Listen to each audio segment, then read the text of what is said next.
That's a trick question. See, we were trying to lead him. We were trying to lead him into a trap, Exo. I can't believe you gave it away. Trying to get him to confess his love for Forest. All right.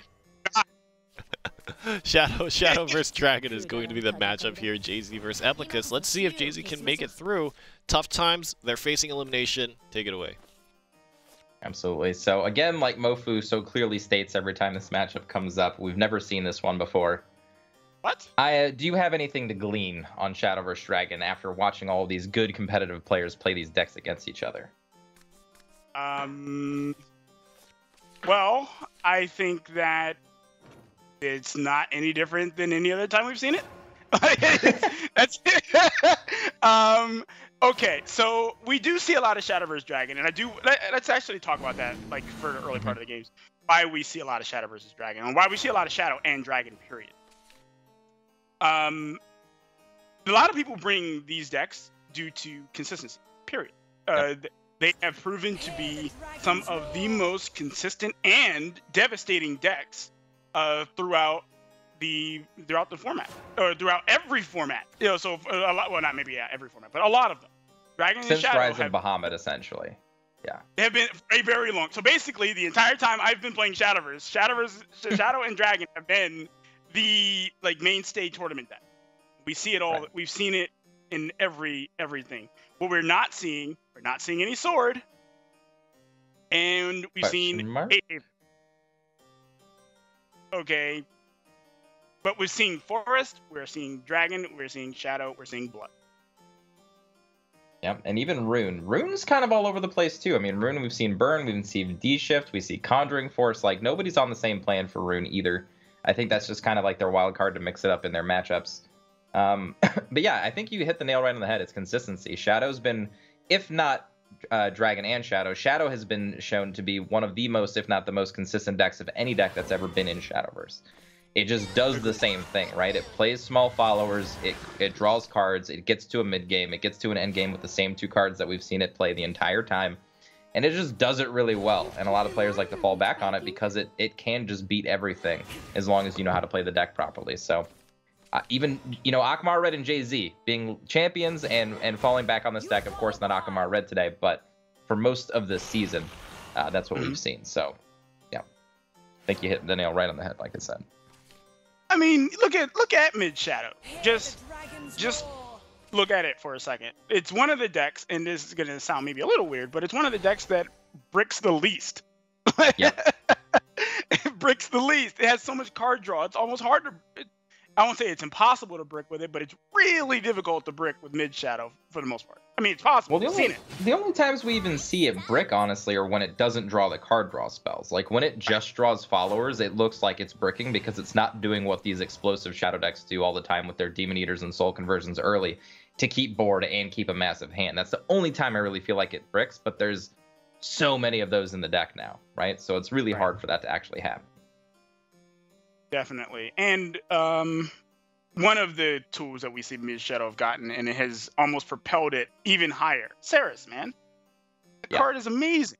we can't literally ever stop talking about that card because it's just so good. We haven't seen it highlighted too much lately because of this matchup in particular. We've seen Ceres basically only serve as one function, and that's to keep above combo range for these big Queen of the Dreadsea, and it has done that.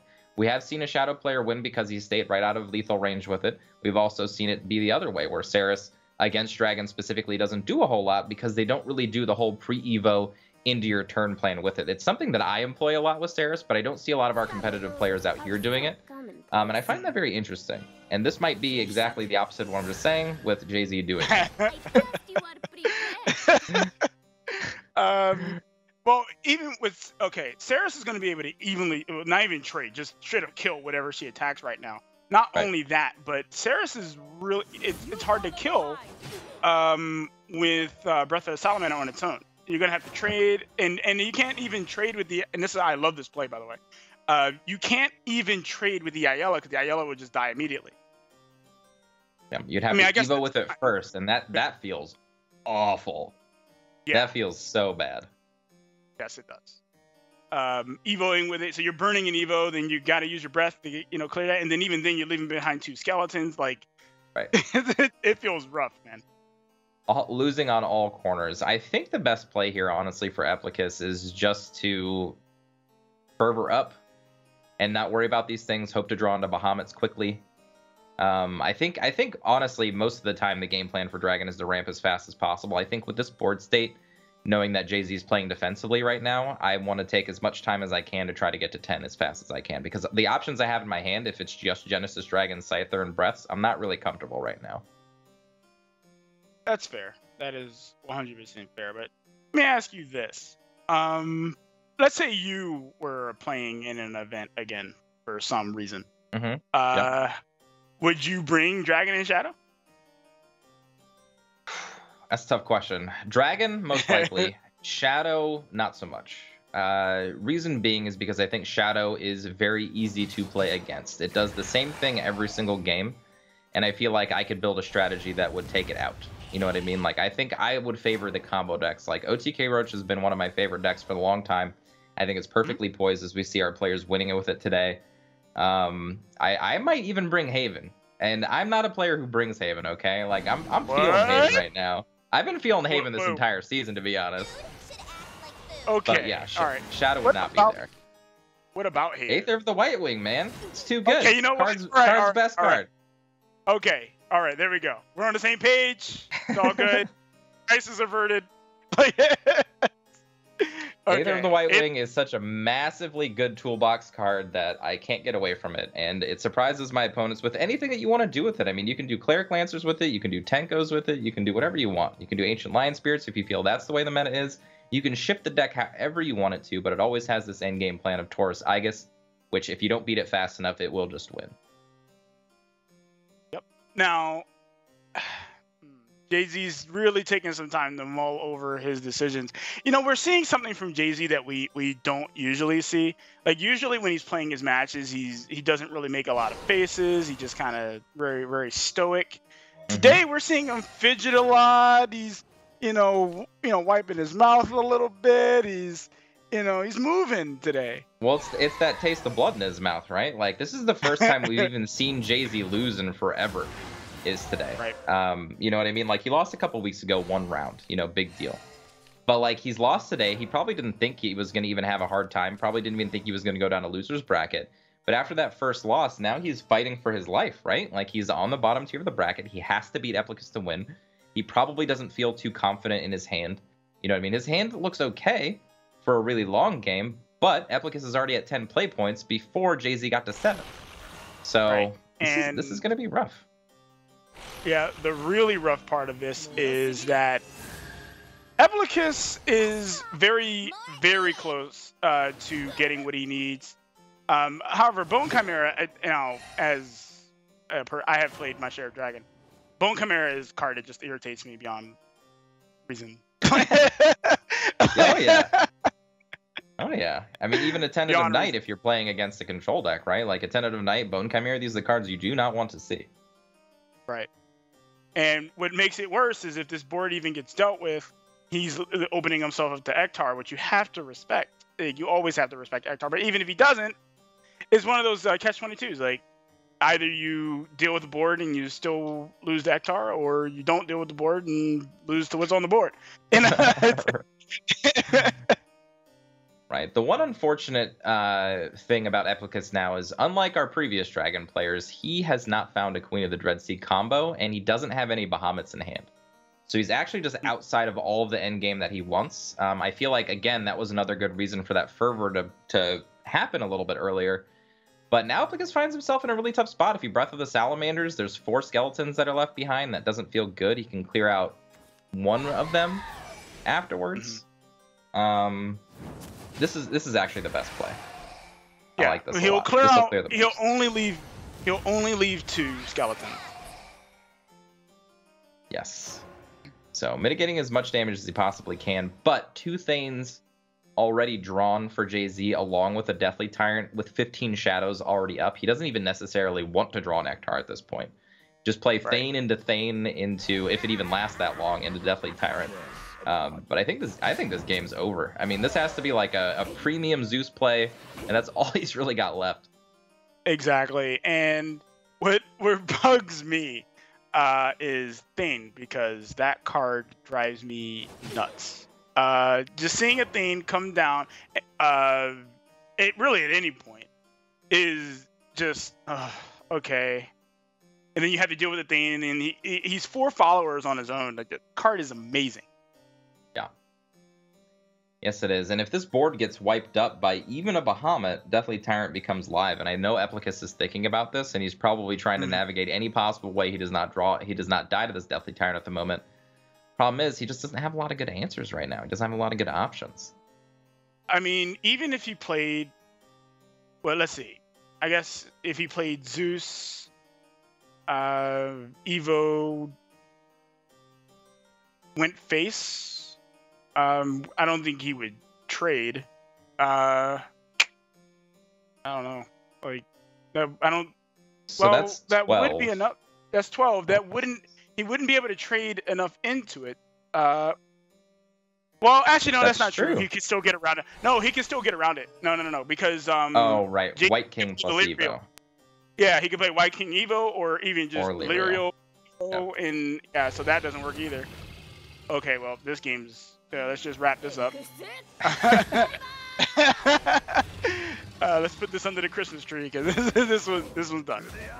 That's a nice one. I like that one. Wrap that one up under the Christmas tree. Perfect. Perfect. Yeah, this one's done. Yep, this one's over. Definitely Tyrant, man. Well, wait a minute. He can't play the White King, but he can play the Lyrial. Yeah, Lyrial will do it. We already talked about this, yeah. So, here it is, and Eplicas is just waiting the inevitable Deathly Tyrant. Here it comes. A GG. This is the second time we've seen JaZe easily navigate to a Deathly Tyrant win against a Dragon deck. He knows how to win with this card. Well, you know what? You don't become a 2-time champion without knowing how to win with card. That's true. All right, now if JaZe wins this, that means that 50% of my predictions will be wrong again. Okay, so you guys have that to look forward to. So that's good. Are you waiting for Twitch chat to riot, man? That's right. But JaZe is definitely in a favorable position now. He only has to win 1 game with his Dragon deck against a mirror match, and against a deck that's probably pretty good against Dragon in the form of OTK Roach. So, well, let's see, we got Dragon again. Oh man, this is rough. This comes down to the ramp. Who gets there earlier? Comes down to the ramp. Comes down to the end game. Whoever can get it quicker. And if JaZe loses this one, I feel like JaZe flips right back into a losing situation, because I think OTK Roach, especially the way we've seen the games go today, OTK Roach is on fire, and it's really good against Combo Dragon because it's a little bit faster. Well, OTK Roach can kill, like, it can put pressure and it can kill faster, whereas Dragon is not really doing that. It's not really doing that. It's not applying pressure. It's just big damage when it comes down. That's right. All right, so we see early ramp from both players. We saw Oracle, we see Niella, we see Fervor in the hand of both players, Sybils. You know, we've got access to all the ramp that we're going to need here, and it looks like JaZe then becomes the person who's a little bit on top because he does have some of his endgame options available to him already, whereas Eplicas, again, does not. Well, let me ask you this. What do you feel about the Niella battle? Like, and I say that, like, what do you feel about being the one who proactively trades with your Niella versus forcing your opponent to do it? The only thing that you have to be concerned about is, am I trying to deal damage? Don't push them into Sybil range. Beyond that, it's just don't let your opponent get to 10 before you, unless you're going to be on 10 on the following turn. Honestly, this matters a whole lot less than it used to because of the combo natures of the deck. Before, it would be, I just need to be 1 step ahead of you so that I can execute my endgame plan just 1 turn earlier than you. Now, it doesn't really matter as much. Now, it's more just, I need to ramp, period. We're both ramping, who cares? And then we'll both get to it, who has the better stuff in hand already, type of thing. Right. Okay. So it looks like Eplicas just decided you're faced, bro. Yup, get faced. And I like this use of an Evo. You get an extra Evo during the game, and there's nothing on board that will immediately trade for it, so you have to do something to kill this. And that's the place you want to be in, is making your opponent want to kill your Ayala. Right. Not only that, but Eplicas has drawn into some damage with the Forte and the Scythe. So we were talking about before where Dragon is generally not the one applying pressure. Well, Eplicas has the hand to actually be able to start doing that. And funny enough, if this Forte comes down Evo'd next turn, JaZe does not have an answer to it yet. Right. Does not have an answer. Answers. So I kind of like Eplicas' position at the moment. If JaZe spends the turn ramping, then he's probably not going to have a way of dealing with this Ayala outside of just flat out trading with it. By ramping, I mean if he plays Draconic Fervor. If he plays Sybil, then whatever, but he'll still have the Evo. So yeah, I'm not necessarily against Eplicas' position here.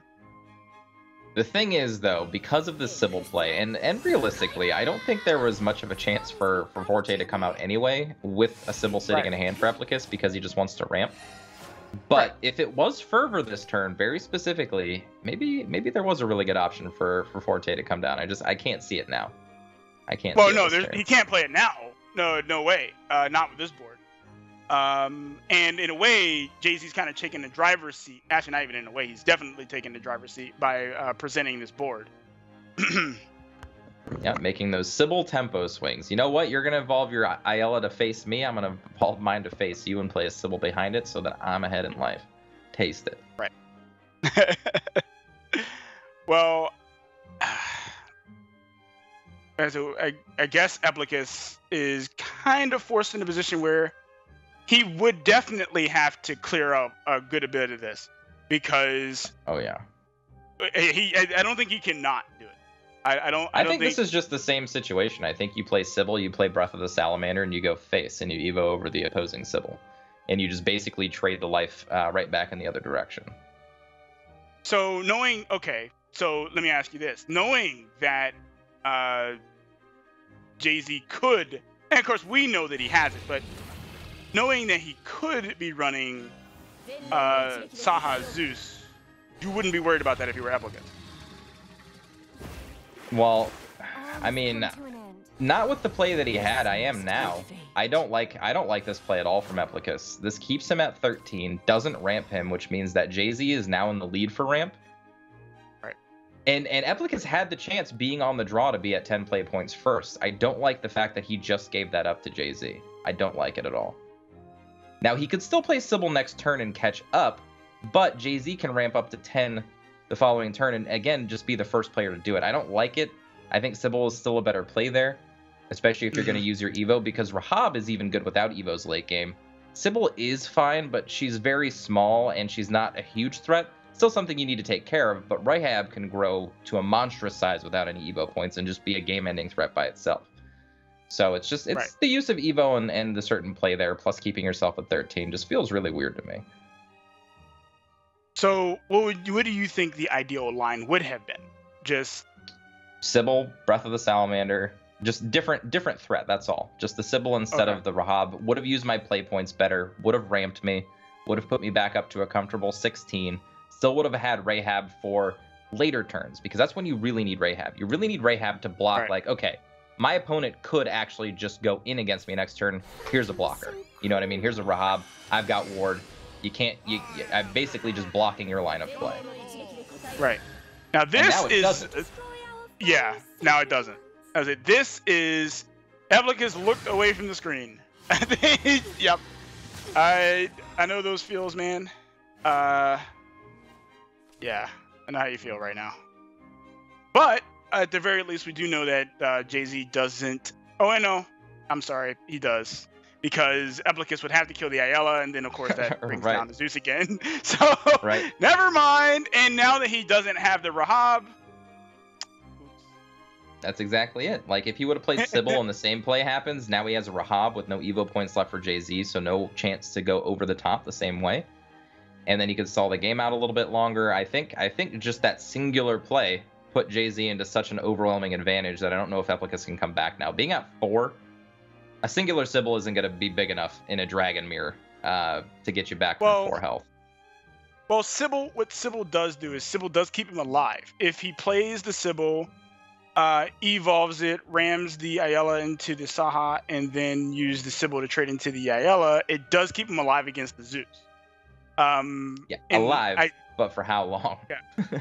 Well, right. He's still technically behind, but JaZe can't just very well ignore the Sybil because then he would eventually get out of that. So interesting. To me, I feel like if I'm JaZe, and I mean the Sybil has to come down now.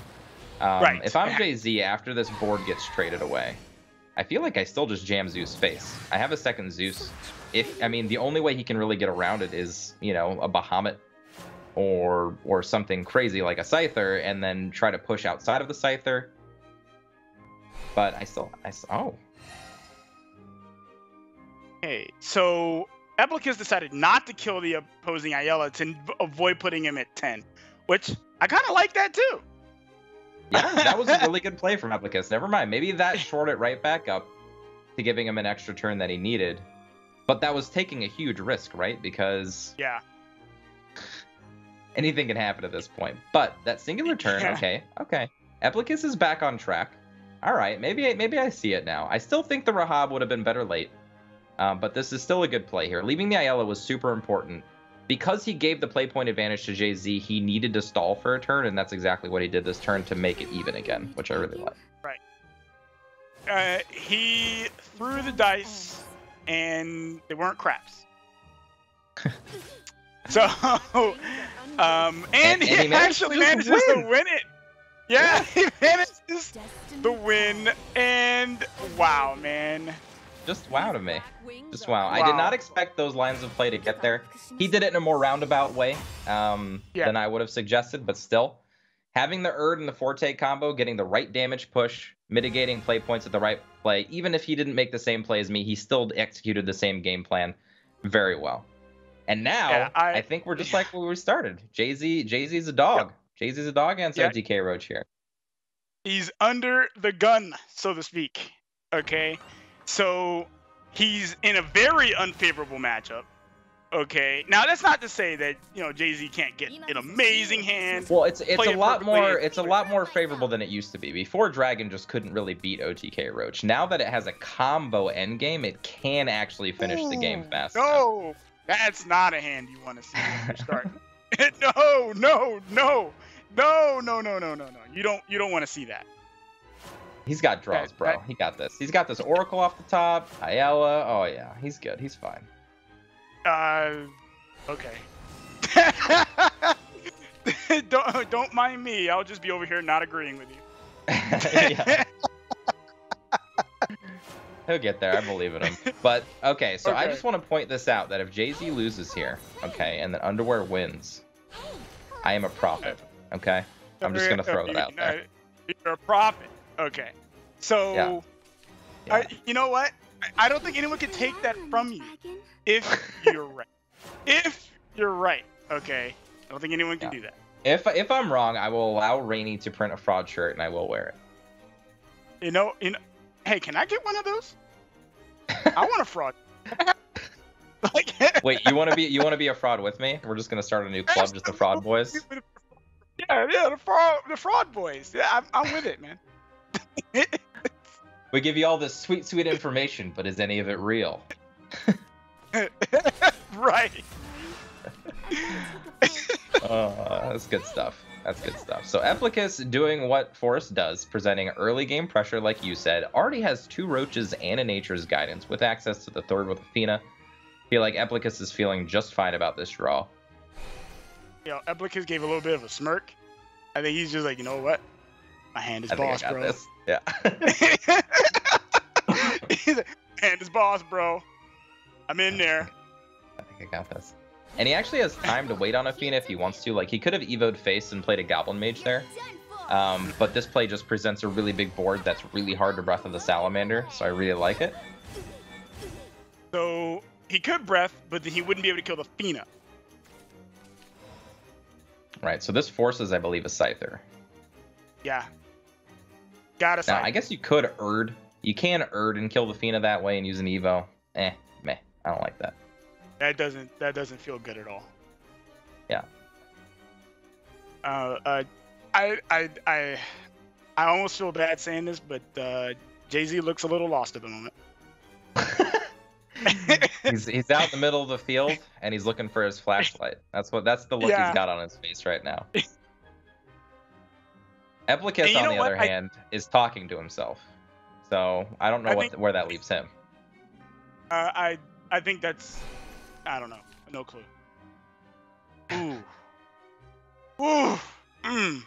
Well, he still has a Scyther, and he will be able to play Blazing Breath and Breath of Salamander if he wants to clear that out, or Dragon Summoner works too. But I guess he'll have to Evo, of course, and Scyther will be able to take out the.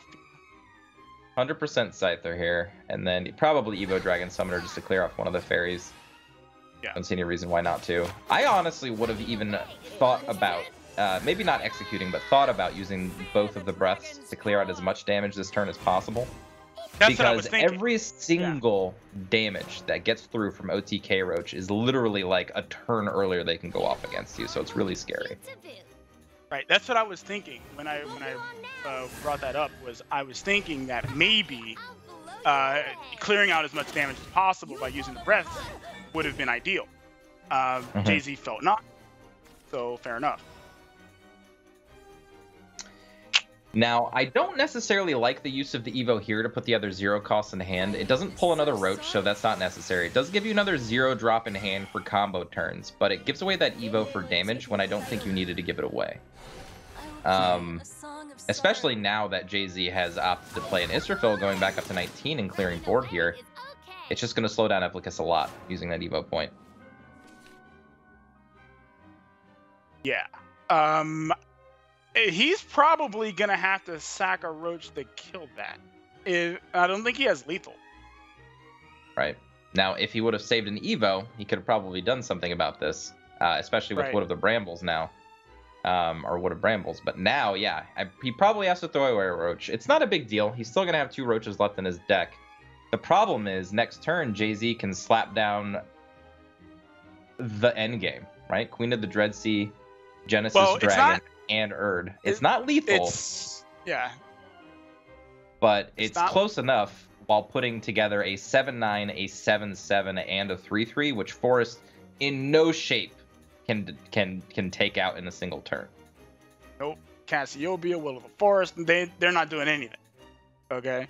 So he's going to have to win on the crackback on the following turn. Yep.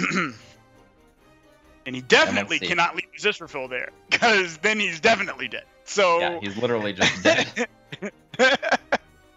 He's not just dead, he's extra dead. Playing Wood of Brambles feels really bad because it takes up the board space, but I think he has to do it, along with playing a Roach, just so he doesn't have to give up everything in hand. Right. And with things being left to the board like Wood of Brambles, it makes lethal even harder, so I'm sure JaZe is fine with seeing the wood.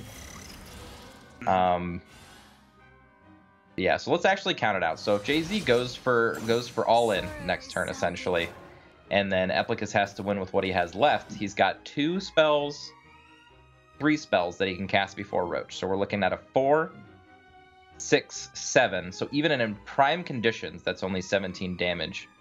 Right.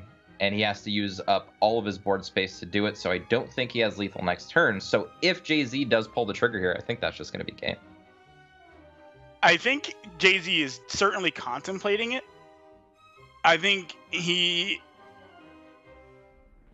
should do it. At this, you look at it like, okay, what's the worst he can do? And if he needs to really figure it out, he can always just look at the deck list. But like, I don't believe there's anything that Eplicas has access to that can. There it is. Yep. There it is. I mean, he could honestly do a lot of different things, but I don't see any play being better than this. Like putting your opponents almost dead, putting out so much defense that there's nothing in Forest that they can rightfully do against this. There's nothing. So this is basically saying, Eplicas, you have to win next turn, and if you do the math correctly, it's impossible, right? And you just saw the look on Eplicas' face after he saw that happen. He's like, oh, crap. He's, oh, man, don't make me dead, bro. Don't make me dead. Unfortunately. So, yeah, unfortunately, he's probably going to die. Yeah, he's looking nice, ripe, dead.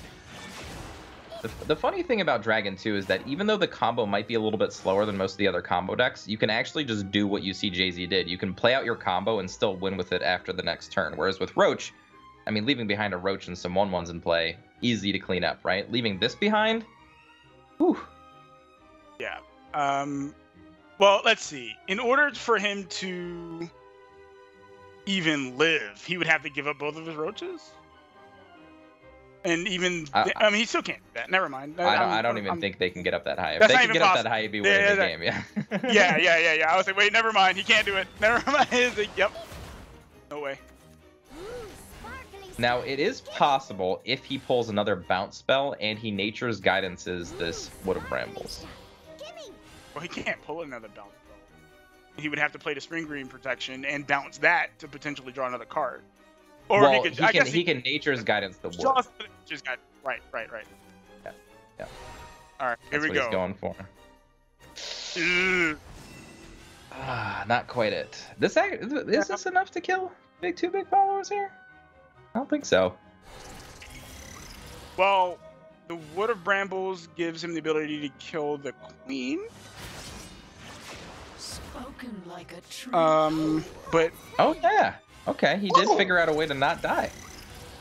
Wow. Oh, wait, never mind. He's dead. But even had he survived this turn, without any Roaches left in the deck, no way to really win the game. And JaZe is going to take this one and get himself back up into the finals. I like it. All right, JaZe. Good job. Let's see if you can turn me into a fraud. I'm ready. JaZe winning 2-1 against Eplicas, and despite Eplicas' best efforts, ends up with 3rd place. I think those were some intense games there and tough for Eplicas. You know, I definitely think that he had some strong lineups, but